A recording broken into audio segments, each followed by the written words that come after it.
no heartbeat. I had to do it on a heartbeat. While other folks been working by the light of day. Buenas noches, señoras y señores, jóvenes de todas las edades. Bienvenidos a una nueva edición de Crisol de Cultura, el programa de la noche de los sábados en Televisión Ferrol. Saludos cordiales a todos cuantos nos siguen a través de Internet, un número ya creo que muy creciente, y con particular afecto saludos a nuestros espectadores allí en la geografía hispanoamericana en la que se encuentren. Y bien, este programa no está, naturalmente, para efusiones personales muy directas. Naturalmente que no. Pero a veces, algunas veces, hay que pararse en el camino de la memoria, de la propia gratitud de la vida y dejarse llevar por las emociones, por algún vivo recuerdo que comporte alegría y en cierto modo también homenaje a la inteligencia, al ingenio o a la originalidad. Y este es el caso.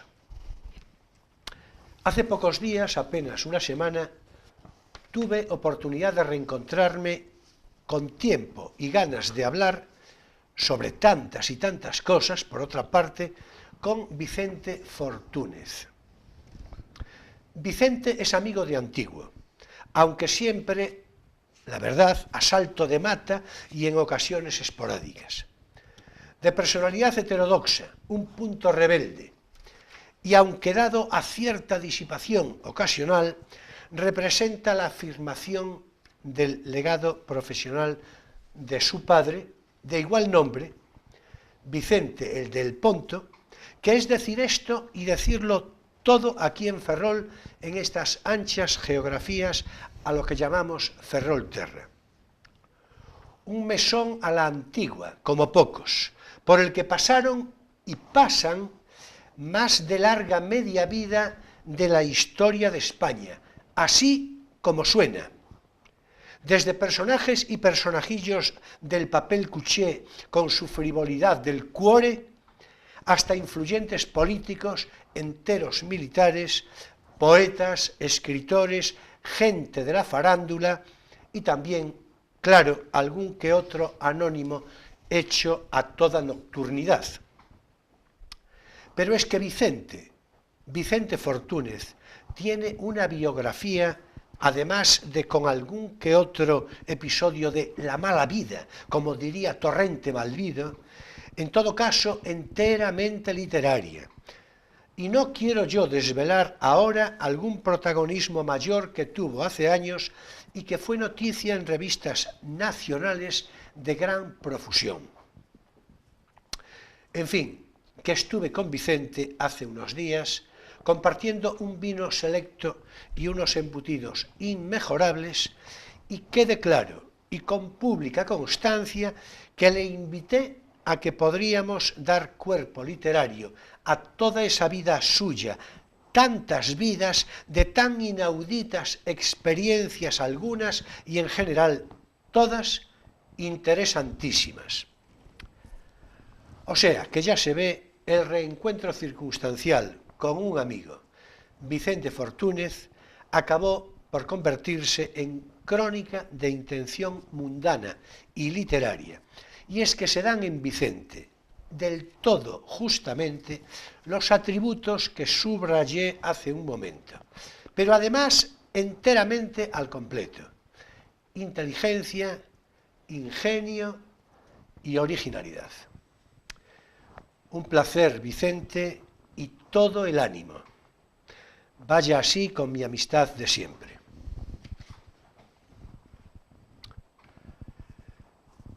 Bueno, hace unos días se murió el escultor Martín Chirino, del que ahora, por razón de brevedad, no voy a referir en la loa que le corresponde, sí lo haré la semana próxima. Quede en todo caso constancia de la muerte del escultor de espirales, esa filosofía de la escultura. Y bien, hoy, ya lo anuncié la pasada semana, nos visita Jaime López Fernández, del que tengo que empezar por decir, a ver si él no lo matiza demasiado, en principio, sobre todo, excelente amigo, un amigo de hace muchos años, por el que siento una particular simpatía, naturalmente sin perjuicio de la crítica. En todo caso, voy a hacer yo una referencia biográfica, pues de aquella manera que en su caso Jaime podrá matizar si es que no digo yo del todo bien. Comerciante, hace años, industrial cristalero, siguiendo la estela del negocio familiar que había inaugurado su padre, durante un tiempo, muy sobre todo en los años 70 del siglo pasado, fue un brillante político municipal en el ayuntamiento de esta ciudad de Ferrol, seguramente buen ejemplo de la modernidad que representó el tardofranquismo también en el ámbito municipal. Claro que esto de la modernidad del tardofranquismo, según para qué oídos, le puede parecer seguramente una irreverencia. Pues no. Participó, pues, Jaime, ya es de ver, en la vida pública de entonces en muy variadas actuaciones. Fue presidente del Real Coro Tosios e Froles, creo que en 2 oportunidades, o tal vez 3, en todo caso, es el único precedente de repetir hasta la fecha. Y desde luego me consta que su labor al caso fue meritísima. Por otra parte, es afanoso y muy minucioso investigador de la historia local de Ferrol y de la más general de Galicia. Se ha de decir, por último, que Jaime López es coruñés de nacimiento, de cuya historia y ciudad también se ocupa, aunque seguramente en menor proporción, pero que su afecto por la ciudad de Ferrol es tan antiguo casi como su entera vida misma, y su ferrolanismo tan sentido como incuestionable. En fin, Jaime, a ver, no te quejes, ¿eh? Bueno. Bienvenido, ya lo sabes, Muchas un placer gracias, recibirte. Muchas gracias, Julio, Manuel, y también saludar al que nos acompaña, a Emilio Saldaña, que Hola. como siempre... Hola, hola. Bueno, y nada más que si hay algo que corregir, no había nada que corregir, sino decir que he sido presidente del coro en 2 ocasiones, nada más, no 3. Sí, tenía Gracias yo, a Dios, tenía, no 3, sí, no, tenía por yo favor, duda, porque ya tengo mucha edad. tenía yo duda de si eran 2 o 3 y me inclinaba por 2, ¿eh? No, sí, pero bueno. 2 o 3. En todo caso, no hubo Bueno, precedente hasta la fecha de repetir. ¿Es así o no? Eso no, lo dije bien, exactamente. ¿no? Bueno, es decir, bueno, qué bien, me porto. Perfectamente bien, ¿Eh? Ajustada a mi currículum, perfectamente. No hay ningún problema, no te has puesto ni más ni menos, has dicho la verdad en todo. Bueno, pues yo muy satisfecho. Bueno, vamos a ver, lo que nos ocupa hoy en conversación, lo que va a ocuparnos en conversación, ya lo anuncié la pasada semana, es la figura de Concepción Arenal, pero no desde su perspectiva clásica de penalista, filósofa del derecho, visitadora de los pobres, bueno, y no pobre ella misma, como a veces se llegó a decir. No, ella no. Ella pertenecía a la burguesía de la época, naturalmente, con rangos diversos. En todo caso, nos vamos a ocupar de algo que yo tengo la intención y la impresión de que va a resultar de cierta originalidad. Y es que nos vamos a ocupar de los monumentos que honran la memoria de Concepción Arenal, y a los que ella en principio no era demasiado afecta, pero esto ya es otra cosa.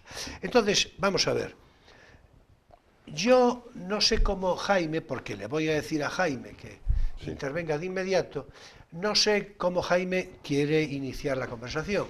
En todo caso, sí le ruego que haga mención pronto, y si no, lo haré yo, o sea, ya amenazo, a la fotografía en la que el día de la inauguración del monumento a Concepción Arenal en La Coruña aparece una fotografía en sepia en la que aparecen unos jóvenes, unos chicos tocados de sombrero en algunos casos, bueno, creo que en todos, unos puesto y otro no, y en todo caso uno de los fotografiados es el padre de Jaime, de nuestro invitado.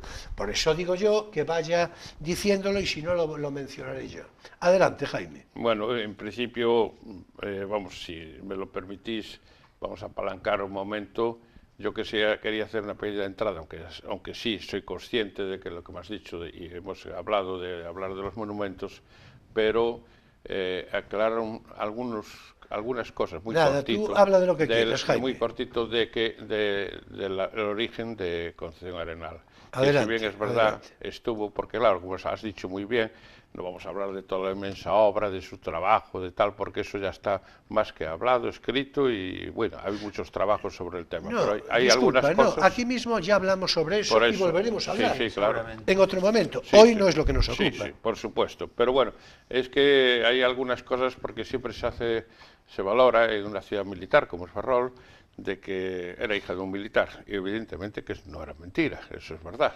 Pero es un hombre que entra en la milicia, precisamente era un hombre que estaba estudiando en la Universidad de Valencia cuando la invasión francesa, y entonces deja su carrera de Derecho, la deja para dedicarse a defender a lo que creo que debemos defender todos, España. Él y sus hermanos, precisamente, se incorporaron al ejército que luchó contra los franceses. Don Ángel de Arenal era su padre y precisamente, es curioso, nació el día de las letras galegas, el 17 de mayo de 1790, y con solamente 13 años había sido graduado en lógica y en metafísica al siguiente año, o sea, con 14 años, y terminó el bachillerato a los 15 años. Bueno, hay que decir que lógica y metafísica era la filosofía de la época. Sí, sí, Por exacto. Ahí, ¿no?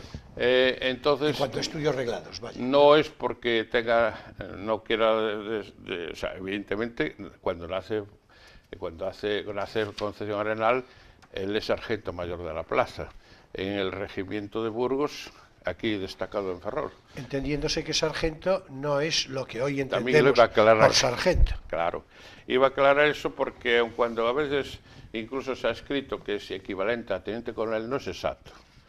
En la época del siglo XVIII-XIX, primero XVIII, claro, por supuesto, pero creo que en el XIX seguía manteniéndose este criterio, el tema es que cualquier persona que fuera la carrera militar, para ascender a unas determinadas categorías tenía que ser del Estado Noble.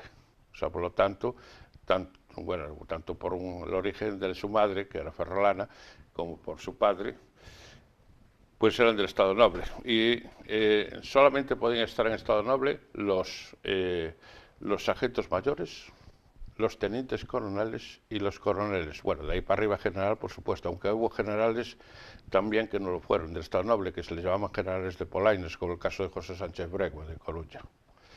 Y en el caso, él entra ya, y ahí ya voy a dejar y vamos a los monumentos, él entra como teniente en el ejército y claro, después se queda ahí porque se desarrolla, o sea, él viene a Ferrol, en 1918 se casa con la madre de Concepción Arenal, que era también de Hidalga, por los Ponte, Mandiá y Tenreiro, y como todos sabemos, pues bueno, algunos sabemos que nació en 1820.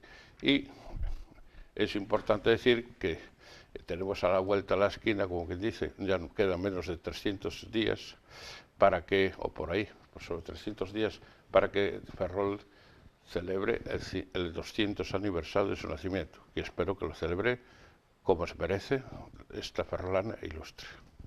Entonces, si quieres, ahora pasamos a los monumentos. Entonces, sí, ahora vamos a pasar a claro, Emilio. por eso, Vamos a pasar a Emilio, no, ya, que también nos por tiene eso, que por decir eso. algo. Pues naturalmente, nada. estamos de acuerdo. Cuando quieras, sí, señor. Tú diriges el programa. Mira, pues, claro, es que, a ver, es que mira que si me dices que no estás de acuerdo, menudo problema. No, es decir, no hay problema, bueno, ninguno. vamos a ver. Y menos con Emilio.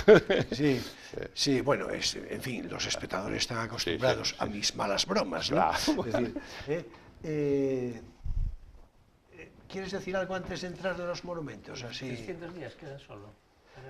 Bueno, más o menos. O sea que sería en este 19. ¿Eh? Que es en este 19 cuando se cumplen los 200 años. No, En el 20. Concretamente el 31 de enero del 2020 hace el 200 aniversario. En enero. Sí, estamos a un Ella tiro murió de el 4 de sí, febrero, pero claro, claro. nos coge en un periodo electoral, un periodo en que va a haber un vacío de gobierno municipal, porque la gente se va a preocupar más de las elecciones Pues que de la obra De cultural. todas maneras, este tipo de cosas deberían de estar ya pensadas con una anticipación para evitar que la actualidad pues, se interfiera en una cosa muy programable, al fin y al cabo. Por eso quiero hacerte toque Pero para atención eso- desde aquí. Pero Sí. para eso hace falta coeficientes intelectuales Bueno. que naturalmente, pues seguramente no están muy... Bueno, en fin, esperemos que todo... pues yo estudié en el Concepción Arenal, precisamente.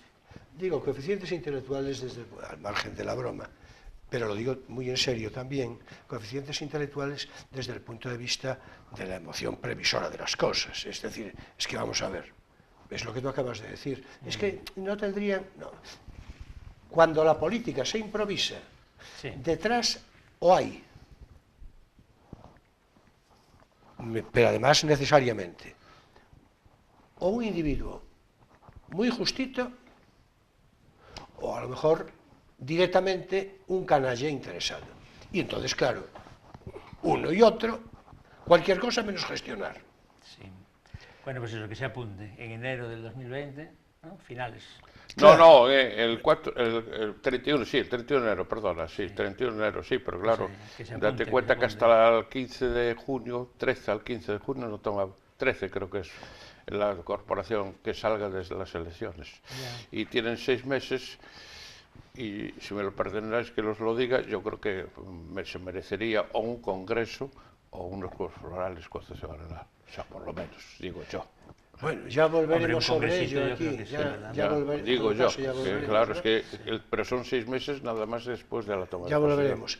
En todo caso, no sé si te has fijado, seguramente sí, pero en fin, astrológicamente es Acuario también, Concepción Arenal. Acuario, Claro, es ¿por que qué esto me es, suena a mí esto eso? es Sí, verdad. que no. ¿Eh? Bueno, los jefes tendremos algo, ¿no? Vamos a También. los monumentos. Permitidme, Sí, sí. vamos a los monumentos. Yo, en fin, le rogaría a realización que nos ponga ahí, que nos ilustre en la pantalla con esa fotografía en sepia en la que aparecen, ahí la tenemos ya, en la que aparecen esos personajes. ¿Y Bueno, cuál quiero es tu decir, padre? Bueno, vamos a estar... creo que el segundo de la derecha es lo que segundo me a la dijiste, derecha ¿verdad? central, arriba, sí. Sí, el la segundo a parte la- alta. Ahí también está pegado a él, si no hay equivocación, por lo menos me lo transmitió mi madre, que era Camilo Díaz Baliño. Bueno, en todo caso, Sí, están no hay sentados equivocación. al pie del monumento Sí, a sí. Concepción Arenal, en La Coruña, el día mismo de su El inauguración. 16 de septiembre de 1916. Perfecto, perfecto. Bien, bien, perfecto. Bueno, pues entonces vamos a ver, empezamos por Pero ahí. no fue por el primer monumento también, hay que hablar de un antecedente. Hay un antecedente en Ferrol que casi no se conoce, que hubo un escultor vigués que mandó en 1898 un busto de Concepción Arenal a Ferrol. Bueno, hizo 2 bustos, eran de yeso. Uno se lo mandó a Alberto García Ferreiro, a Orense, y el otro lo mandó al Ayuntamiento de Ferrol. El Ayuntamiento de Ferrol lo puso en la antesala del Salón de Sesiones. Durante años estuvo ahí, lo que no se sabe es qué le pasó, si cayó algún día Ahora ya y no está. rompió, pero el caso es que desapareció. Ese busto primero, que curiosamente se inauguró pocos meses antes, porque el primer monumento que se inauguró fue en octubre de 1898, fue, no sé si dije bien antes la fecha, pero 24 de mayo fue aquí, en Ferrol, el cual se recibió más o menos desde Vigo. Se llamaba, el artista se llamaba Veiga, no sé más. Ahora que vino a Ferrol el busto, sí tengo documentado que vino en barcos de Coruña. Y que se puso en el ayuntamiento también. Pero lo que pasó después tampoco se sabe, no lo he podido averiguar. claro, era una cosa fácil de romper. Entonces, a los promotores del monumento de Orense, que fue el primero, el primitivo, les mandó otra réplica igual. El mismo Les lo mandó de regalo a ellos allá. Bueno, después iremos pasando por pantalla los diferentes monumentos, porque los tenemos por un orden en la medida en que nos referimos a varios diferentes. Yo los tengo previstos así más o menos por un orden sucesivo, y en fin, ya los iremos poniendo poco a poco. En todo caso, el de Orense. ¿Te quieres referir al de Orense? Sí, el de Orense, sí, porque es el primero que realmente se... hubo una primera intención de Alberto, de realizar el monumento en vida de Concepción Arenal. El año anterior a su fallecimiento, que fue en 1893, y el año anterior, porque ella se había presentado, ella era bastante famosa, aparte ya era famosa en toda España, pero en concreto era muy ferrolana, como puede ser, ferrolán sería yo, pero, perdón, muy orensana, porque ya había participado en un congreso sobre el padre Feijóo. Había presentado un trabajo que había sido distinguido con premio de ella. Por cierto, que las figuras del padre Feijóo y de Concepción Arenal, cada uno en su tiempo, en cierto modo se complementan, ¿no? ¿Verdad? Sí, por supuesto. Y entonces esta intención de estos eran dos abogados, el otro es Vicente, perdona que el nombre es muy perdona que lo lea dentro de la manera que yo puedo. Claro. Montedeu, es que es un apellido bastante raro. Los dos promotores son Alberto García Ferreiro y Vicente Montedeu Pardo.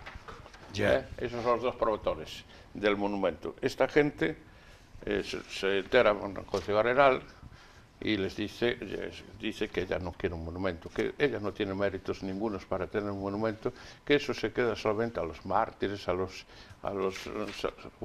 luchadores, bien, alguien que haya hecho algo verdaderamente importante. Ella no se considera que su labor ha sido muy normal y que no es importante la labor. Y entonces rechaza. Ellos entonces paran, le hacen caso, no paran. Y casualmente, pues un año después ella fallece, y cuando fallece vuelven a retomar la idea. Una vez que ella está muerta, respetan su voluntad durante el tiempo que ella estuvo viva, pero una vez muerta ya no. Y entonces se dirigen a toda España en petición de ayudas. Hay una cosa curiosa que le comentaba el otro día a Julio, que hasta el propio Consejo de Ministros determinó que cada ministerio contribuyese a ese monumento con 250 pesetas. O sea, no un ministerio, todos los ministerios, cada uno, 250 pesetas, por decisión del Consejo de Ministros de la época. Yo te hice repetir eso porque parecía una cosa un poco... Pero es que es curioso, ¿no? Sí, es curioso porque no es habitual, eso no es habitual. Esa me decías el otro día si sería obra de Montero. Los ministerios, ocupado el Estado en eso, que me parece, por cierto, meritísimo. Pero quiero decir, es un poco... Por eso conviene destacar. Me decías si habría sido Montero Ríos, porque claro, había una connotación cercana que puede ser Montero Ríos, el presidente del Consejo de Ministros, pero no lo era en aquel momento. Curiosamente no lo era, lo he comprobado y no lo era. Ahora, que puede haber intervenido con Montero Ríos. Fácilmente. Sí. Casi seguro diría que fácilmente. Sí. Sí, porque intervino en muchas otras cosas. Sí. Bueno, claro. Por si Eugenio Montero Ríos tiene una importancia grande también y que también a veces es muy olvidado en muchos casos. Pero esta gente, pues, empezó a hacer un concurso, tardó el concurso, aunque realmente hubo esas dudas, porque al año de la suscripción ya estaban en 12.000 pesetas de aquella época, aquella era una fortuna, no era cualquier cosa. La propia Diputación de Orense había aportado 3.000 pesetas de la época. O sea, vamos, no sé el valor económico, pero serían muchos euros actuales, muchísimos, no sé, pero bueno, creo que... En lo que mi memoria recuerda de niño, es decir, el valor de las pesetas y esto, en fin, digamos, casi decimonónicas, Con eso se compraba un piso fácilmente. Sí, sin ninguna duda. Con las 3.000 pesetas, sí, con las 3.000, sí. Sí, porque lo pasó con la cuestión de la Fundación y no Amboaje, sería mal que piso, se decía, seguramente. los que cobraban la subvención, los 1.500 de Amboaje, decía que se casaban y compraban piso también. Claro, Decía Las eso. 1.500. Sí, las 1.500 de Amboaje. Sí. Por eso, una equivalencia para decir lo que representaba. Bueno, fuera como fuera, tardaron más tiempo del que ellos consideraban en su principio y fue inaugurado precisamente en 1898. Eso fue El de Orense. El de Orense, El sí, de Orense. Que es el primero, como estás... el primer como tal monumento, aparte del busto de Escayola que había hablado hace un momento, es el primero que se establece en España.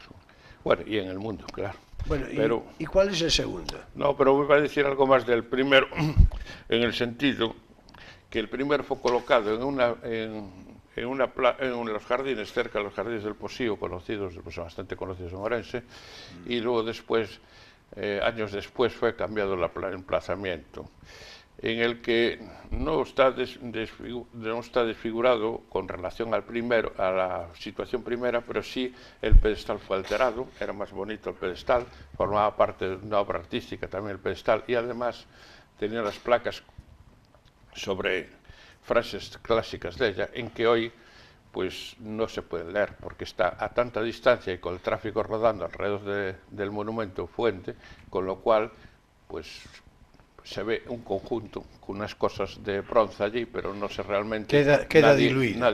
No es como el de Curros Enríquez en Coruña, que se pueden leer las placas que hay allí, pero otros monumentos que hay por ahí. Es que está en una zona privilegiada. Claro. Sí, el de Curros sí, por supuesto, y por cierto hay una placa hecha en Ferrol, allí aún no la robaron, por cierto, después de tantos años. Bueno, después, en el orden cronológico, podemos decir que viene el de Vigo. El de Vigo, dices. El de Vigo, sí. El de Vigo, ella al morir, que era como sabemos, murió en Vigo en 1893, el 4 de febrero, y fue enterrada en un cementerio. No me acuerdo ahora el nombre, pero bueno, realmente era el cementerio antiguo, y en el año 1912 se trasladó las cenizas al cementerio de Pereiro y se pusieron en un precioso monumento que para mí es el más bonito de todos los monumentos dedicados a Concepción Arenal, perdón, en el cementerio de Pereiro. Sí, aprovecho para recordar a los espectadores sí. que voy, en fin, a ver si lo consigo, hemos de ir pasando fotografías dentro de un rato ya de todos ellos, para indicando en cada caso de cuál se trata. ¿Cuál se trata? Bien. Sí. Pues eso también hay alguna en las fotografías que se podrán hablar después. Está una comisión del Centro Obrero de Cultura de aquí de Ferrol, está Josep Roles, que también le rindió homenaje en el 19. Ferrol estuvo siempre pendiente de ella, no dejó tampoco, pero sin embargo, a la hora de hablar, pues, hubo bastante polémica, un poco volviendo hacia atrás, en cuando se hace el monumento en Orense, hay una pequeña polémica, o más bien resquemor. ¿Por qué? Y sale en la prensa de la época, ¿por qué Orense y no Ferrol el monumento?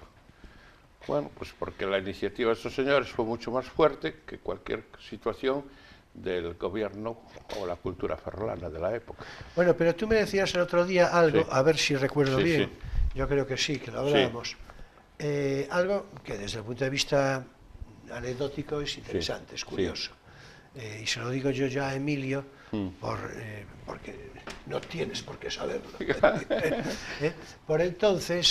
Por entonces, la posible, no diré justificación, pero sí explicación de por qué Ferrol no acomete lo del Monumento a Concepción Arenal en esa fecha de finales del 19, principios del 20, es porque, finales del 19 prácticamente, es porque, entre otras cosas, se está con la estatua del Marqués de Amboaje, ¿es así o no? Sí, señor, y Jorge Juan. Y Jorge Juan, claro. Y la de Jorge Juan. Claro, el de Jorge Juan... No había para una tercera. Bueno, era un poco complicado. Eso fue un poco lo que en 1800, perdona que os interrumpa, en 1894 el ayuntamiento le pide al Ministerio del Ejército de Guerra de aquella época que le facilite la Marina aquí el bronce para fundir la estatua de Méndez Núñez. Perdón, ya estoy dando Jorge Juan. Jorge Juan, que está, como todos sabemos, en el Jardines de Herrera. Yo creí que en principio que había sido cosa de la Marina. Cuando estuve investigando con el general, me enteré precisamente de que había sido el ayuntamiento el promotor de la estatua de Jorge Juan.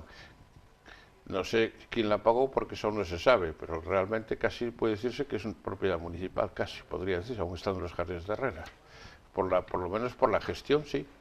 Y fue concedido el bronce de los cañones antiguos que había aquí para fundirla. Claro, al mismo tiempo surge la creación de la Fundación Amboaje, como bien decías, Julio, hace un minuto.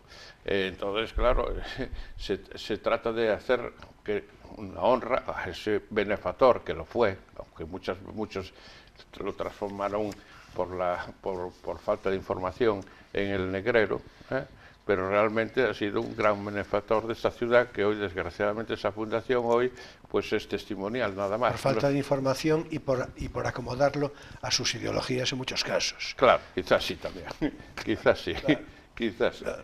Pero entonces quizás fuera mucho, contestando a ti, Emilio, quizás fuera mucho para muchos monumentos al mismo tiempo. Al mismo tiempo, claro. Por cierto, que se me quedó decir que el bronce que se empleó en Orense vino de Barcelona. Fue también, se lo pidieron al ministro de la Guerra de la época, que del parque de artillería de Barcelona lo mandasen a Madrid para fundirlo. O sea, eso también es otro detalle curioso. Y el tema de Peiró, volviendo al tema de Peiró, vuelvo a recalcarlo, que es un funerario, es un monumento, aparte es funerario, porque están las cenizas de ella allí.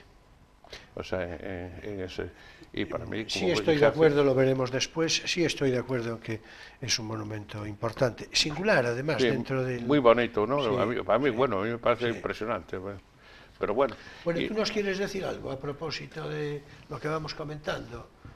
No, yo me quedé pensando en lo que decías de Amboaje y la fama de negrero por mala fe barra falta de información que se ha desarrollado a su alrededor. Claro. Porque es verdad que hay una especie de leyenda negra, yo creo que no solo urbana aquí en Ferrol, sino mucho más extendida, de que el dinero del Marqués de Amboaje, con el que se hizo la fundación para los rescates y todas estas cosas, que lo convirtió pues en la personalidad benefactora que es, provenía del tráfico de esclavos.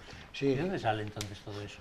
Pues bueno, yo creo que tiene que ver, sin perjuicio de lo que nos diga ahora Jaime, desde luego tiene que ver con, dices tú, es que una leyenda negra, sí, una leyenda negra, además, en este pero caso, con mucho, o sea, claro, de negro, sí.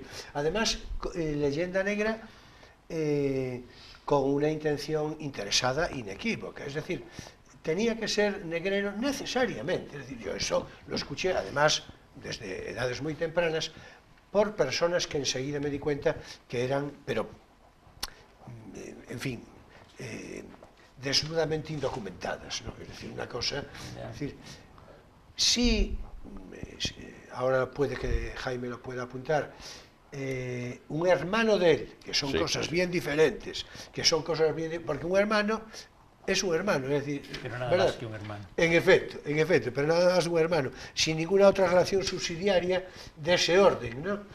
Sí, sí creo que, ahora Jaime nos lo podrá confirmar, pero en todo caso, tiene que ver con la época, es muy sencillo, es decir, con la época, con el reconocimiento de una determinada, el esclavismo en la antigua Roma, es que hay, no se trata de decir si eso, la consideración de si es bueno, malo, regular, no, se trata de que hay una consideración descriptiva de un hecho, en este caso es un hermano, entonces le va a salpicar a don Ramón Plaimonje, porque así ya, en fin, cuando la realidad benefactora del gesto del Marqués de Amboaje es tan clara que casi llega al día de hoy, hoy de facto no, pero en fin, ahí yo siempre escuché Vox Populi, la gratitud que muchos tenían porque les había resuelto la vida, o por lo menos paliado buena parte de la vida, es decir, el auxilio económico del marqués de Amboaje. Entonces, claro, es decir, pero ya se sabe, cuando en vez de filantropía y carácter benefactor, lo que se pide es justicia ya, justicia express, entonces, pues claro, negrero. Bueno, en verdad tienes razón, porque su hermano José, Pla y Monje, estaba en Puerto Padre, que no tiene nada que ver con La Habana.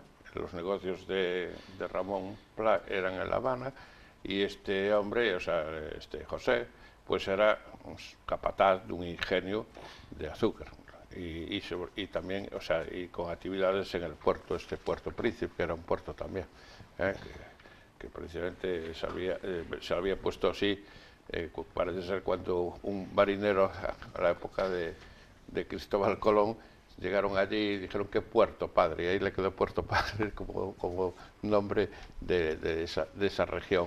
¿Tú eso lo tienes confirmado, Jaime? Sí. Porque suena como a lo de Chamorro y Chamorro. Sí. No, seguro. Y claro, concretamente, el don Ramón, el excelentísimo, para mí excelentísimo señor, yo no lo cobré porque renuncié a las 1.500, pero sin embargo, cuánta gente sacó de la miseria. Claro. Cuánta gente, que hay que decir por qué las dejó. Él dejó un tercio de su fortuna, que le correspondía a su hijo el mayor. Hombre, un tercio. Un tercio de la fortuna. Es que hablábamos, le decimos a los espectadores, sí. Es que hablábamos de tercios, en fin, ahora sin entrar en detalle, sí. Tenemos ahí los tercios de Semana Santa muy próximos, sí. Por cierto, sí. Que también son tercios, ¿no? Sí. Pero tercios generalmente hablamos de terceras partes. En este caso es un tercio de la fortuna. Es un tercio de la fortuna.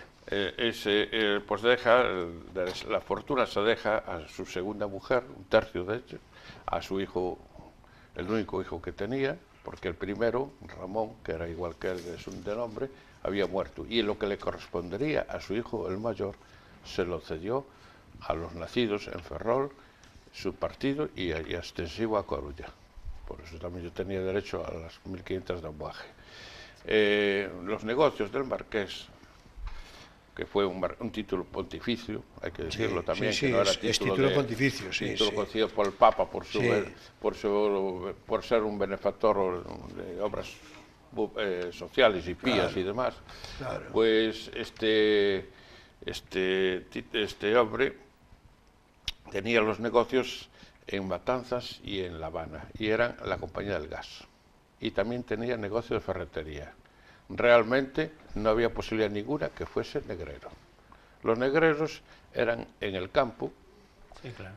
Eran los dueños de los ingenios de azúcar, que añadido a la caña de azúcar también, no solamente el ingenio, que el ingenio se refinaba, pero en el campo se cultivaba, y luego el algodón y todo eso. O sea, es completamente desfasado, tal. Y además, yo creo, yo tengo bastante edad, pero tampoco tengo suficiente para poder recordar lo que se hablaba en los años 20 en Ferrol, pero yo creo que hasta la guerra civil, yo creo que mientras que existió la Comisión de Fiestas de la Gratitud, que había una asociación creada en defensa del Marqués de Amboaje, siempre se honró con un profundo respeto a la memoria del Marqués de Amboaje.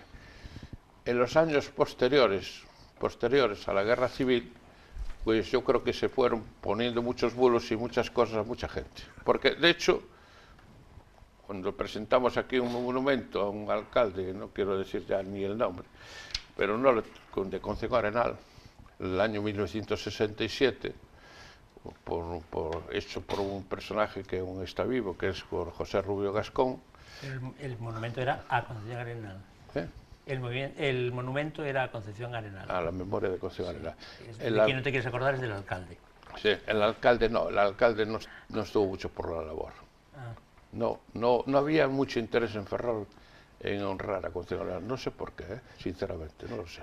Por cierto, yo sé a quién te estás refiriendo. Sí. Lo hablamos el otro día un poco de manera indirecta, y no te dije nada, pero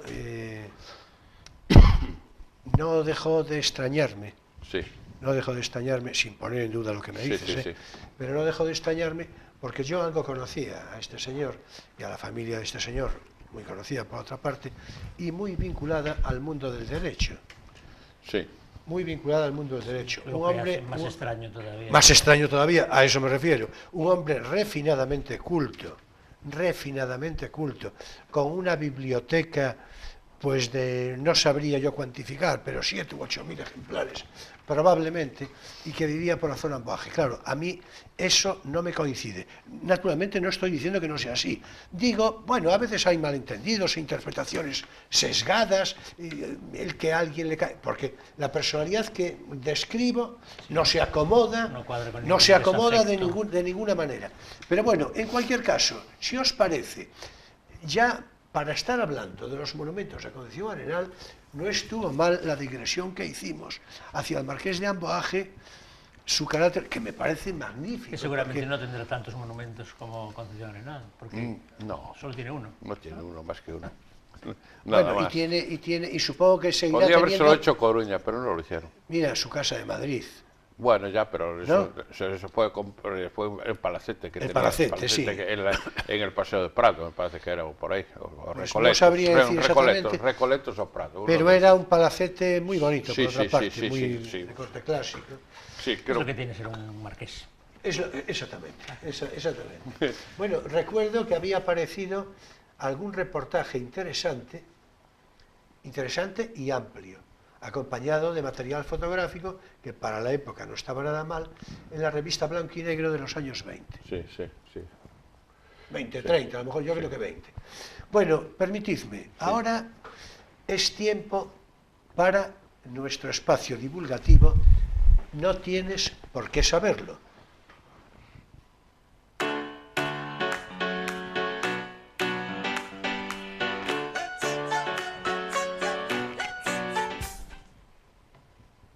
Bueno, y naturalmente volvemos enseguida con lo nuestro, pero ahora vamos con la recomendación de lectura. Le voy a echar yo un pulso simbólico a Emilio, porque la semana pasada, como buena parte de nuestros espectadores podrán recordar, pues yo no pude recomendar mi libro porque él se puso estupendo con el suyo, pero además con toda justificación. Le entramos a la conversación, en fin, de muy variadas maneras, y al final yo me quedé sin recomendar el libro. Pues ahora la provocación consiste en que le voy a decir que por favor se refiere a él otra vez al suyo, a ver si me deja o no. Bueno, adelante con el tuyo. Esta vez no es tan polémico. El de la semana pasada era sobre la historia alternativa de la España franquista y de la Guerra Civil. ¿Qué hubiera pasado si Franco se muere? Claro, Eran una serie de ensayos de historiadores sobre hipótesis contrafactuales, ¿no? Bueno, disculpa, a mí me pararon en la calle durante esta semana alguien, además que lo había comentado con otro, en fin, y casi tuve que darle detalle. Dije yo, no, mira, a ver, yo coincido con Stanley Payne, pero la teoría no es mía. No sabes aquello. Sí, me dijo, a ver, que es interesante. No, es interesante el libro. Sí, bueno, son distintos señores, distintas perspectivas, y bueno, da para mucho juego. Bueno, tú naturalmente, Jaime, puedes intervenir cuando quieras. No, bueno, quieras, no, pero bueno, os dejo. Adelante. Ya hablé bastante. Eso sí. El libro que traigo esta vez se llama Historia alternativa del siglo XX, más extraño de lo que cabe imaginar, de John Hicks. O sea, un espíritu parecido, en cierto ¿Te modo, parece, ¿no? verdad? Pues no. De apariencia. Para nada. Si te fijas, la portada muy es muy bien. daliniana. Como Sí, reconocerás, por supuesto. La portada es muy daliniana. De hecho, en el libro se refiere en un momento dado a esta obra de Dalí, a la famosa teléfono langosta, relacionando la langosta con el miedo de Dalí a los genitales femeninos. Y bueno, el libro es una historia del siglo XX. El hecho de que sea alternativa no es sobre un siglo XX alternativo, sino sobre un enfoque, digamos, diferente al habitualmente académico sobre la historia del espantoso siglo pasado. Entonces es efectivamente una historia del siglo XX que busca una cierta globalidad, porque aquí aparece la historia de la ciencia, Einstein, la mecánica de Heisenberg, aparece la historia del arte, las vanguardias, Picasso, la literatura, el modernismo, aparece la guerra, la política, el fascismo, en fin, realmente es una historia del siglo XX que empieza con un anarquista francés que quiere volar el observatorio de Greenwich, un caso real sobre el que fabuló luego Joseph Conrad en un cuento famoso, y a partir de ahí va desarrollando una serie de conexiones según el espíritu de la época va avanzando entre aspectos de la vida social, cultural europea, bueno, sobre todo europea, claro, que normalmente no tendemos a conectar, y que lo hace muy interesante y le da un enfoque muy fresco y muy interesante, muy sugerente. Por ejemplo, inmediatamente después del anarquismo empieza a explicar el fenómeno del individualismo moderno y la ruptura con el pasado, y lo que pasa al hilo de la presentación del arte, lo que pasa en el siglo XX con las vanguardias, con una ruptura total con el arte clásico que para él engloba hasta el impresionismo y que de repente colapsa y se convierte pues, en el caótico mundo rupturista de las vanguardias. Y entonces él relaciona esa ansia de ruptura vanguardista en el arte, que representa pues, Picasso, Matisse, el cubismo, Braque, todos estos, con lo mismo que está pasando en la literatura con el modernismo. El modernismo es lo que en el ámbito anglosajón se llama al movimiento de principios de siglo hasta los años 30, es decir, sobre todo Eliot, Joyce, Pound y todo esto. Y al mismo tiempo lo que se está haciendo en la física con Einstein en el 1905 con la teoría de la relatividad y restringida, y en el 15 con la generalizada, y con Planck y con los principios de la mecánica cuántica, y lo reduce todo a un denominador común que es la ruptura del marco de referencia. Y entonces bueno, pues esto es lo que hace más o menos a lo largo de todo el siglo XX, intentar conectar lo subterráneo que une a manifestaciones completamente diferentes de lo que podríamos llamar el espíritu de la época, que es el espíritu del siglo XX en sus metamorfosis, en sus cambios. Y entonces va pasando pues, desde finales del siglo XIX, principios del XX, hacia la guerra, el colapso de los imperios, el auge de las democracias, la Guerra Fría, en fin, hasta llegar prácticamente a hoy. Bueno, pues es un libro muy interesante, atractivísimo. Sí. Voy a leer un poquito los capítulos, cómo se llaman. En el que por otra parte está justificadísima, por cuanto acabas de explicar la portada. Ah, claro, porque sale Dalí, naturalmente. Claro, por supuesto. En lo del marco de referencia, sí. Las relaciones Dalí-Freud, pero también las relaciones contra ciertos. Por cierto, que otra vez, hablando de Dalí, por lo que dijiste, lo del vértigo a los genitales femeninos, por ahí le debían dar la cosa. Bueno, sí, es una de las tesis más. Claro, claro. De todo lo que dice, tiene cosas sorprendentes y datos muy interesantes, pero tiene la mayor parte de los datos son datos conocidos, y lo interesante es el ensamblaje que hace de ellos, y la interpretación que resulta de conectar el paraguas y la máquina de coser encima de el quirófano. Bueno, me has dejado un ratito para mí. Espera. Capítulos. El primero ya lo dije, ¿no? La relatividad, la eliminación del ónfalo.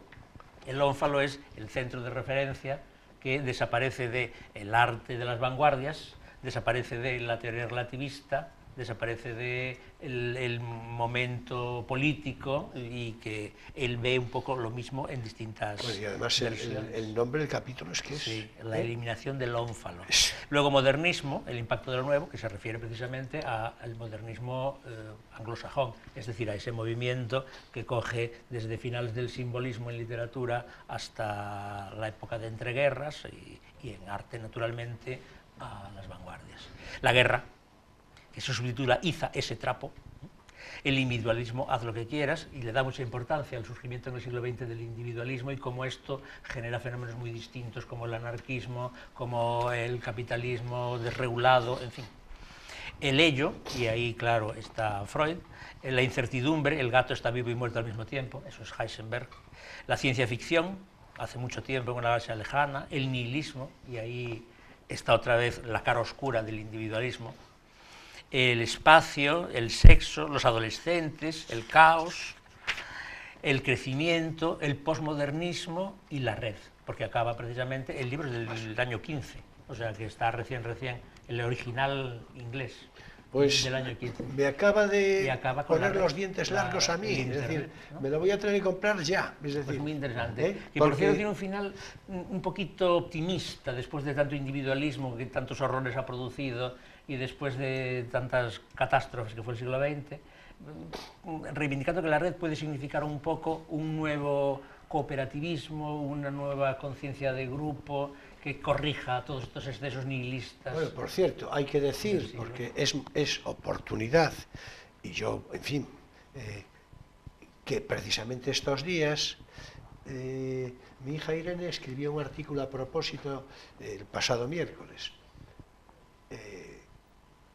Se acaba de cumplir 30 años de Internet, sí.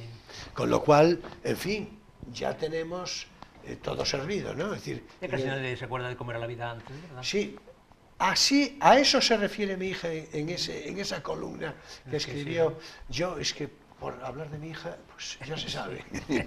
Lógico, bueno, pues el libro es de John Hicks, que es un periodista, guionista de televisión, y por eso tiene esa manera de escribir tan amena y tan tal. Está publicado en Taurus, y la edición española es del 18, y el libro original es del 15, o sea que más recientito imposible. Bueno, pues yo creo que... un tirón o casi, ¿eh? Sí, toda la impresión es esa.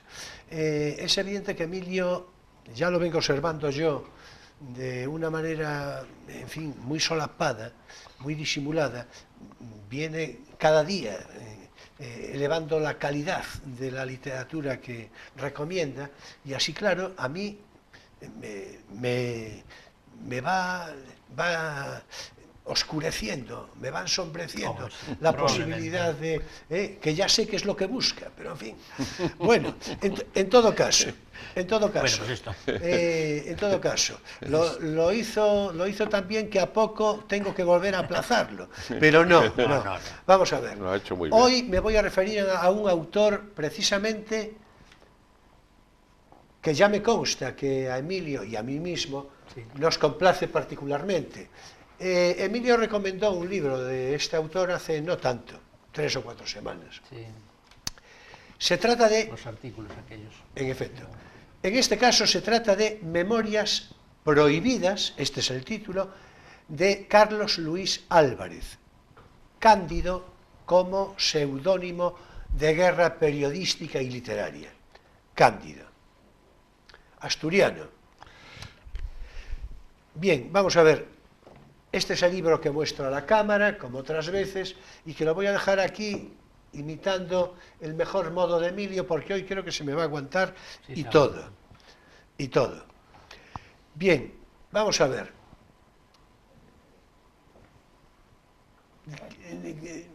Tendríais que hacerme caso directamente a la recomendación, ya sin más, pero os diré algo. Vas a argumentarla. Voy a argumentar, me voy a mostrar magnánimo, para que después, en fin, con una generosidad impropia de mi persona. Bueno, ello no hace mella en tu habitual y legendario carisma. ¿Verdad? Muy bien. Bueno, la verdad es que llevamos ensayado todo esto, en fin, toda la semana, pero creo que nos quedó bastante bien. Vamos a ver, 40 años de periodismo, los de Carlos Luis Álvarez, Cándido, fallecido hace unos 15 años más o menos, 40 años, digo, de periodismo, fino escritor, ensayista de mérito, es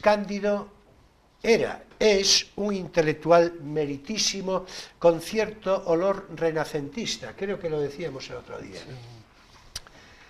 Crítico teatral en Arriba, en el periódico Arriba, por cierto, crítico teatral como Torrente en el mismo periódico, porque hay que ver la crítica teatral de Arriba, que ya, en fin, es para revisitarla mucho, pues crítico teatral en Arriba, colaborador en una revista meritísima, Índice, que ya conocerás, de la que ya hablamos en algunas oportunidades, columnista en Pueblo, un periódico el que tenía más tirada durante el franquismo. Pueblo se vendía por cantidades, pues no sé, a lo mejor 500.000 de ejemplares, pero tal cual, que era, por cierto, el periódico de los sindicatos oficiales. Lo digo para quien no lo sepa. pues columnista en Pueblo, en ABC, en Blanco y Negro y también en las revistas Tiempo e Interview. Estas memorias prohibidas son unas memorias testimoniales, documentadas, a ratos deliciosas, siempre evocadoras y muchas veces sorprendentes por muy variadas razones. Bueno, esta es una edición del Círculo de Lectores de 1996, pero la licencia es de Ediciones B. Si la encontráis en Ediciones B, yo creo que mucho mejor, cuya edición es de 1995. En todo caso, en esta edición del Círculo de Lectores o en las Ediciones B, en todo caso, bueno, es que no os la voy a mostrar, pero esta, que es mía, es de mi biblioteca personal, y por cierto, tengo que decir que procede de la biblioteca de mi padre, dígase en homenaje a su memoria, que también de vez en cuando, que caramba, ¿verdad? Hay que dejarse llevar por las emociones familiares más próximas. Pues este libro procede de la magnífica biblioteca que tenía mi padre, magnífica en calidad y en cantidad. Y yo me lo leí, lo tengo subrayadísimo, aunque aquí no se ve demasiado, e incluso acompañado de alguna servilleta con alguna anotación que muestra a la cámara para que se vea hasta qué punto lo pasé bien leyendo este libro. En fin, por ejemplo, la experiencia del ente, entendiendo por ente televisión, aquí cuenta Cándido algo muy interesante, como aquel magnífico programa de La Clave, aquel debate que resultó, bueno, ejemplar, paradigmático y desde luego mítico, dirigido y presentado por José Luis Balbín, pues aquel programa cómo fue suspendido naturalmente y eliminado de la parrilla de televisión española, por supuesto, por los representantes de la cultura, que lo siguen diciendo hoy. Leed a Cándido y ya veréis cómo fue. Por cierto, yo de aquello me acuerdo, era yo jovencito, pero claro, no tanto, y me acuerdo perfectamente. Recuerdo perfectamente quién fue el que dijo, se acabó. La clave. Sí, se acabó. No voy a decir quién fue, porque curiosamente yo le tenía simpatía, y se la tengo en la proporción de vida, de una manera prudente y desde luego compatible con el tono crítico, pero aquello me gustó regular tirando a cero. Digo simpatía porque era un hombre, es un hombre de cierto, en fin, de cierto carisma, de apariencia intelectual, digo de apariencia porque, en fin, la cosa se queda en un cierto barniz, pero es que además era librero, que en lo cual, pues, en fin, era, a eso sí que ya no se dedica. Y era andaluz, ya no doy más pistas. Bien, pues fue él, en todo caso, quien dijo, se acabó la clave. Por entonces dirigía a Televisión Española un gallego, anda, Calviño, que hay que ver. En fin, Memorias prohibidas de Carlos Luis Álvarez. Cándido, procurad encontrarlas y leedlas, por favor, porque vais a quedar de verdad muy complacidos. Y seguramente volveréis a leerlas, seguro, de vez en cuando, ya por puro gusto literario o porque os apetezca recordar algunos pasajes jugosos de estas memorias prohibidas. Y hasta aquí por hoy nuestro espacio divulgativo. No tienes por qué saberlo.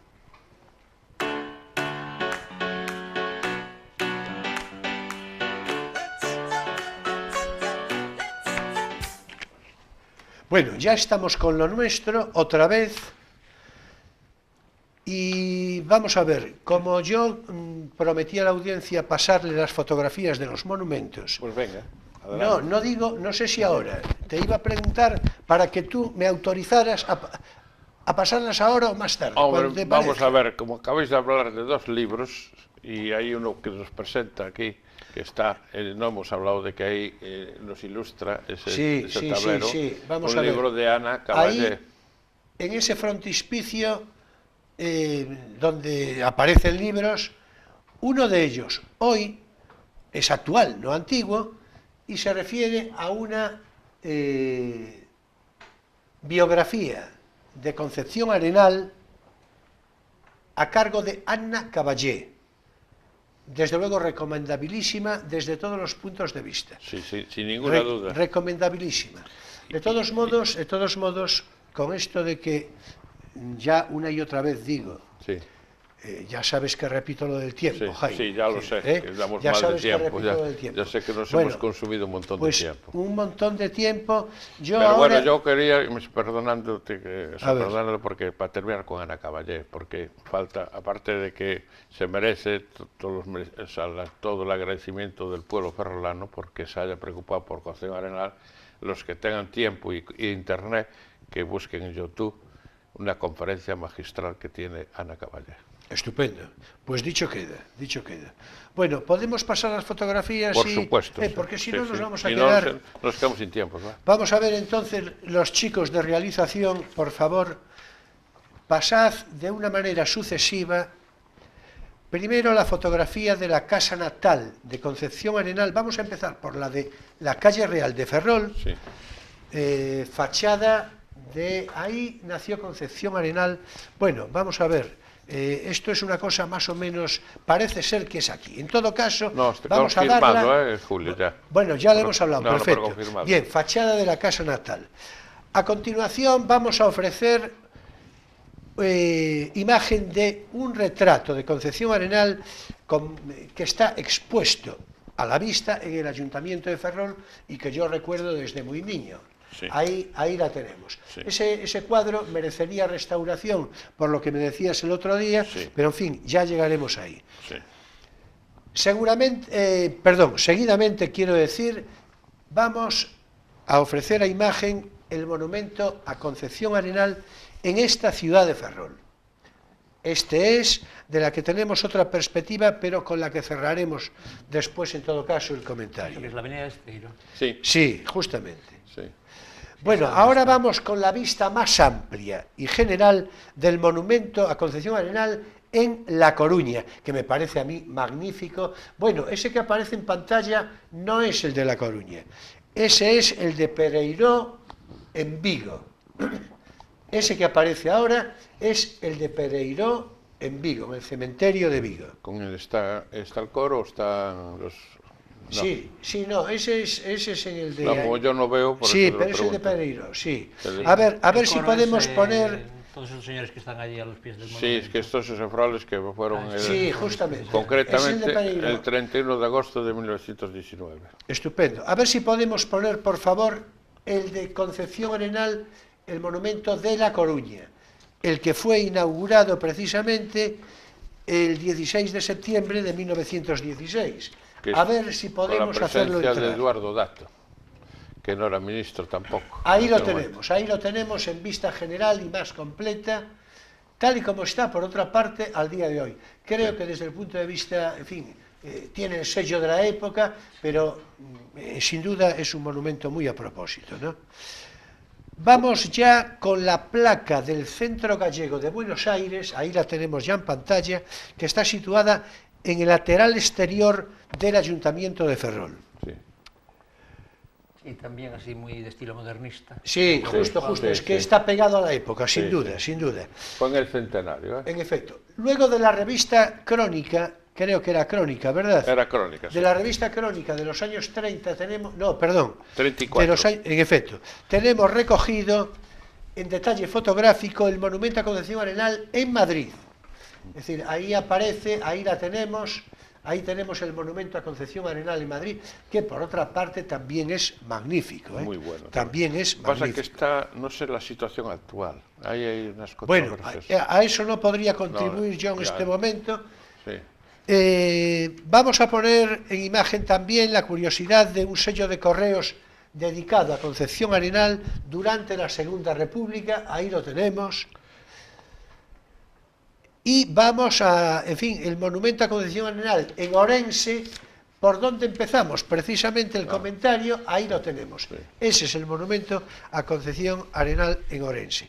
Y vamos a cerrar, bueno, pues con el mismo monumento a Concepción Arenal en Ferrol, pero con otra perspectiva, ahí lo tenemos, es el mismo, pero naturalmente desde otra perspectiva, el monumento a Concepción Arenal en Ferrol. Bueno, ya de momento, muchas gracias a realización, naturalmente ya hemos cumplido con la promesa anticipada. Ahora, en fin, será cuestión de... Todos estos monumentos eran gallegos menos el de Madrid, ¿no? Exacto, el de Madrid fue inaugurado por Calazamora. Hay una cosa que me gustaría también decir, que fue inaugurado por un coro gallego, el coro del Centro Gallego, el coro Rosalía Castro de Madrid, y además la presencia de Miss Galicia, que era ferrolana, Filo Alcántara. Sí, eso lo hablábamos creo el otro día, ¿verdad? Sí. Así es, así es. Entonces, bueno, vamos a ver, como el tiempo ya prácticamente se terminó, pues yo quería hacer una mención mínima, breve, de algo muy interesante que tiene que ver con la inauguración del Monumento de La Coruña, en la que se da noticia precisamente con esta portada que tengo aquí a la vista. Bien, en este número de La Voz de Galicia, naturalmente se hace mención, hay una introducción del periódico hablando del acto, es del 17 de septiembre de 1916, y, por ejemplo, se refiere a Concepción Arenal en los siguientes términos: la denomina mujer bálsamo, que es, en fin, una metáfora de cierta curiosidad, por una parte comprensible y por otra un poco intrigante. En fin, hay una serie de manifestaciones por parte de personalidades de la época muy variadas: Mariano de Cavia, Alejandro Lerroux, Jacinto Benavente, José María Riguera Montero, muy en el lenguaje de la época, casi decimonónico, que se nota todavía el viento del 19, en las que naturalmente son loas a Concepción Arenal, como es natural, ¿no? Bueno, Alejandro Lerroux, el que va a ser después una persona, bueno, ya lo era por entonces, ¿no? Una personalidad política, ya era por entonces más o menos el llamado emperador del paralelo, ¿no? En Coruña, ¿no? Perdón, en Barcelona. Bueno, pues aquí le dedica a Concepción Arenal, habla de la tolerancia como suprema bondad de la razón, en un mismo culto, el de mi admiración a San Francisco de Asís, dice, un místico que llamaba hermanos a los peces del mar, y una mujer sublime que trataba como hermanos a los miserables repudiados por la sociedad. Esto es muy lerrousiano, es muy, ¿verdad? Es decir, José María Riguera Montero, un escritor y periodista de la época, dice, por ejemplo, me inclino reverente ante la sublime belleza de tan justificado homenaje consagrado a esta mujer inmortal, que si no fue omnisciente, porque la omnisciencia solo es atributo de Dios, fue la estrella más radiante, el cerebro femenino más excepcional, etc. Ya se ve que esto es ditirámbico y muy propio, ¿verdad? De la época, sí. Muy propio de la época. En efecto, por eso quería decirlo, ¿no? Bueno, en todo caso, la curiosidad de la... ya en un par de minutos, no más, no tenemos más. Sí. Sí, acabo de mostrarlo. El Correo Gallego. El Correo Gallego Centenario. Ay, sí, el Correo Gallego Centenario, a ver, el Correo Gallego Centenario, sí. Bueno, a ver, el Correo Gallego Centenario, precisamente me iba a referir a esto en el sentido de que es aquí, precisamente, con ocasión del centenario, en 1920, actualmente, en enero de 1920, que durante un par de números del Correo Gallego hablan de, preguntándose en interrogante, ¿en qué casa nació Concepción Arenal? Que esto tiene su curiosidad simbólica, incluyendo lo mismo que acabamos de aportar ahora mismo como la casa natal. En fin, y que esto, por cierto, está más o menos elucidado, ya lo dijimos en otra ocasión, sí, pero ahora en tu tengo más presencia, datos, ahora tienes más datos, perfecto, pero por nuestro común amigo Carlos Martínez Zorero. Carlos Martínez Zorero. A quien hay que recordar. Claro, a quien me cumple a mí recordar muy gustoso. Yo también. Ya sabes que sí. Yo ¿no? también. Ya sabes que pero sí. perdona que te interrumpa a decir que apareció. Es que apareció unos datos en la biblioteca municipal que el expediente en el que demostraba él todo apareció. Perfecto. Lo encontró una empleada municipal y ya está en manos de Cultura o del archivo municipal. A mí ya me consta... Han aparecido los datos todos de que le valieron a Carlos Martínez Zorero para documentar todo eso. Sí, ya me consta... Y está más que probado ahora ya. No es un artículo periodístico como el que evocábamos nosotros, sino que ya hay documentación que avala esa... Perfecto. Pero tú y yo sabemos... Sí. Emilio, no tanto, que no lo conocía, sí. Martínez Zorero, me parece, ¿no? No. Pero tú y yo sabemos que Carlos Martínez Zorero era sumamente minucioso. Yo creo que más que tú, que ya, en fin, ya es decir. Sí, que es verdad. Ya es verdad. Y claro, por eso a mí me cumple mucho recordar y en su memoria decir esto, ¿no? Sí. Bueno, pues si no queréis decir nada... Yo más que recordar, porque quedó ahí un monumento que por desgracia ha tenido un atentado, el de Lugo. Pues venga, cítalo, Jaime, pero sí, nada más, no. Hace año y medio, en el año 17, unos gamberros dicen, yo creo que fue más algún tipo político más que gamberros, tiraron el busto que estaba en una plaza céntrica de Lugo y aún no sé si se ha vuelto a colgar. Llamé a Lugo, pero no me lo pudieron confirmar, porque parece que fue llevado para el Museo Provincial y hay que regalarlo y parece que no creo que no se volvió a poner, no lo sé. Pero ¿resultó roto el busto? Sí, rompió, era de piedra, pero bien, rompió, sí. Y perdona que no hemos aclarado, porque después de tantos años Ferrol inauguró en 1986 con la presencia del Real Corte de los Ferroles, casi como único público, que es una vergüenza también para Ferrol. Inauguró el monumento concesional que está en Esteiro, como bien apuntabas tú, Emilio. Sí, lo acabamos de pasar en por eso, después de tantos años fue Ferrol el último monumento, precisamente. Y yo quiero también recordar a Fran Molinero, que era el concejal de Cultura, promotor de que por fin el ayuntamiento y el alcalde Jaime Quintanilla Ulla fuesen los promotores con Tosios de Ferroles. Bueno, yo lo iba a decir, como ya lo dijiste tú, dicho queda. De acuerdo. Bueno, pues lo vamos a dejar aquí ya, ya lo vamos a dejar aquí. Ahora, perdón, es que, vamos a ver, ahora es tiempo para nuestro espacio lírico, Poesía eres tú.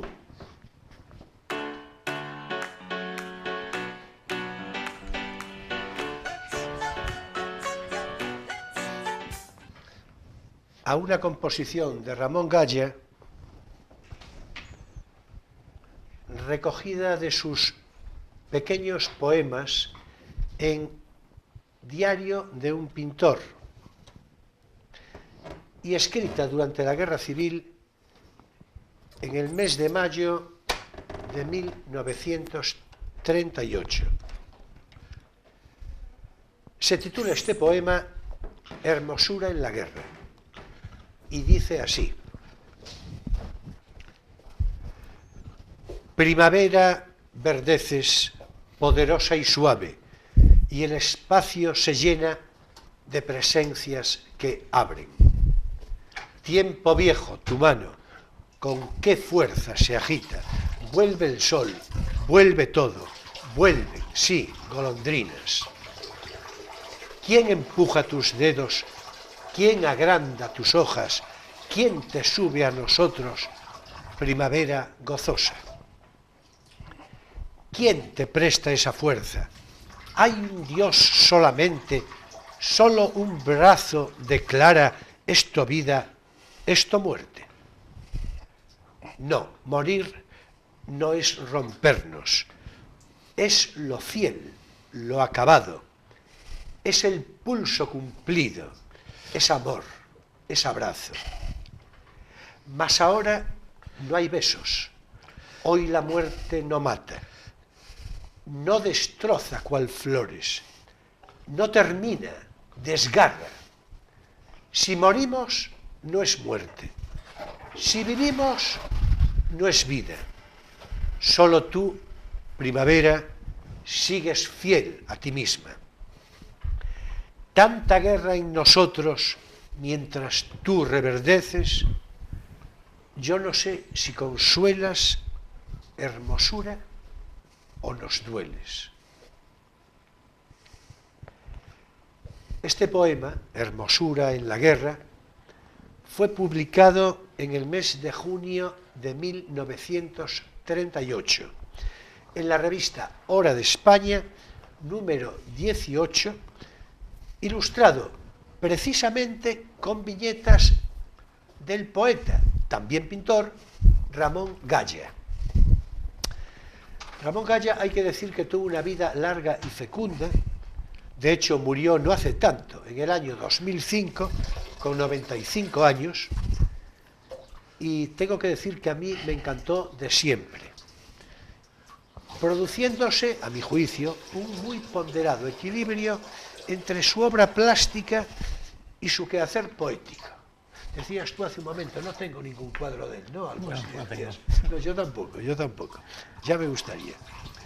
No sabría yo decir cuál de los dos, lo plástico o lo poético, resultaba más relevante a mis ojos, resulta más relevante, de mayor gusto. No sabría decirlo, porque el pintor era notable y singular, muy notable y singular, con una muy variada muestra de su genio además, pero es que el poeta era bello y hondo, como acabamos de ver, delicado, con un gusto estético marcado y sobresaliente, de lo que yo creo que es muy buena muestra ese poema que antecede.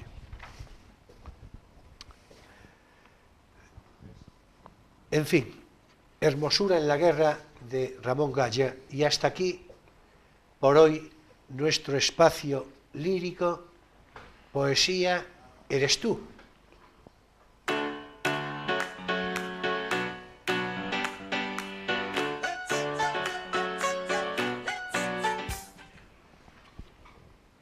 Y bien, finaliza por igual aquí en este momento, claro, Crisol de Cultura, en este sábado 16 de marzo de 2019, la verdad, con la primavera, con la hermosa primavera, ya a un tiro de piedra. ¡Qué gozo! En fin, no sé si lo sabes, pero bueno, sí que lo sabes, algo comentamos de nuestro próximo invitado, pero ya se lo voy a ir diciendo a la audiencia. Nuestro próximo invitado, el próximo sábado, será Guillermo Fernández. Y con él hablaremos de unas mujeres poetas vinculadas a la generación del 27 en España.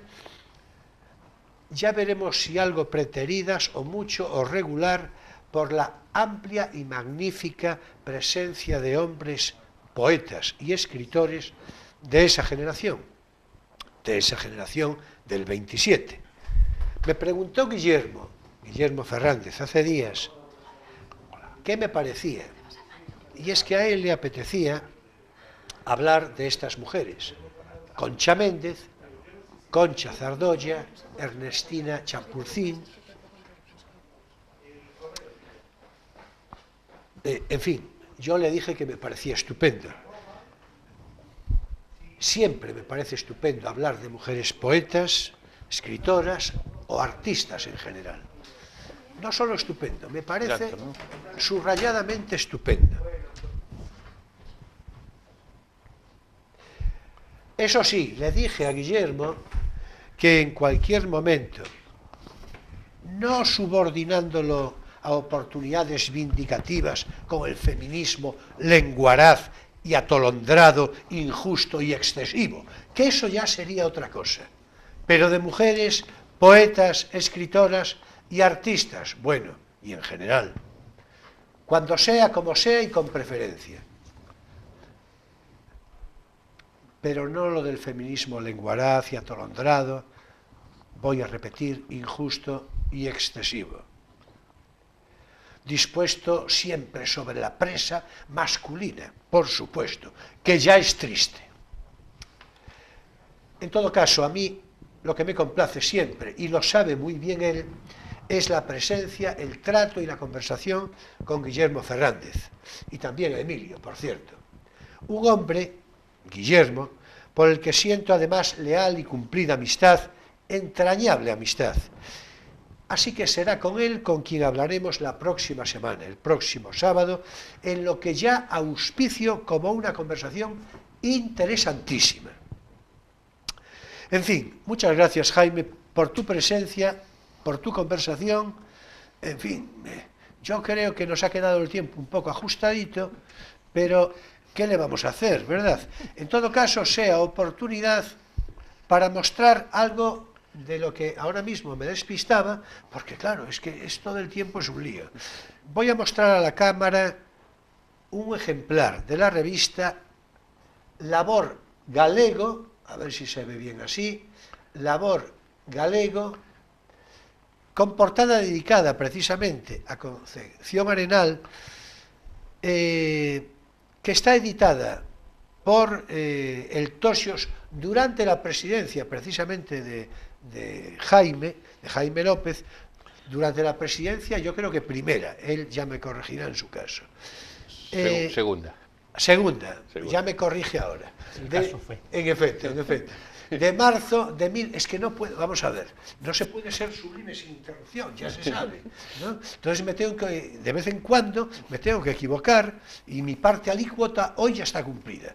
Es decir, bueno, esto es de marzo del 1993, Labor Galego, que naturalmente recoge el título inicial de una revista antigua de este mismo tenor. De la misma entidad. De la misma entidad, en efecto. Bueno, pues, en fin.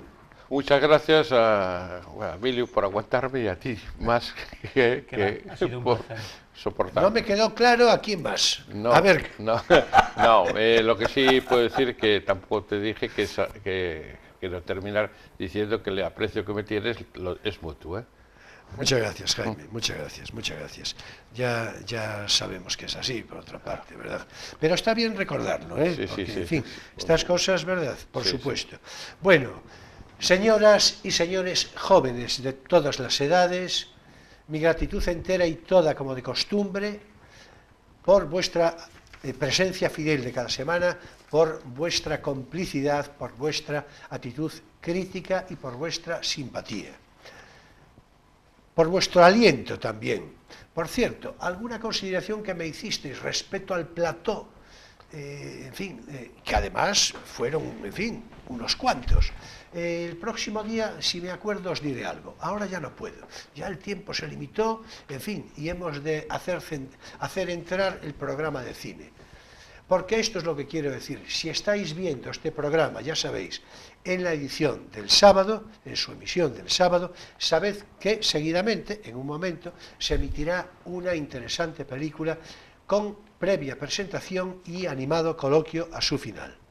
Nos vemos pues el próximo sábado en Crisol de Cultura, sobre las 9:30 de la noche, con repetición el domingo entre 7:30 y 8, bueno, la semana pasada creo que se fue a las 8:15, pero en fin, son estas cosas que pasan, ¿no? Es decir, pero vamos, entre 7:30 y 8, según obligados ajustes de programación, que parece ya una frase latiguillo, pero que es exacta en su reconocimiento y naturaleza, pues el domingo entre 7:30 y 8 tenéis ocasión de volver, que además nos consta que algunos lo veis el sábado y repetís el domingo. Bueno, hay que ver, eso ya es vicio. En fin, nos vemos el próximo sábado en Crisol de Cultura Televisión Ferrol. Será, como siempre, un placer. Y bien, ya sabéis que paso lista. Muchas gracias, buenas noches y feliz semana.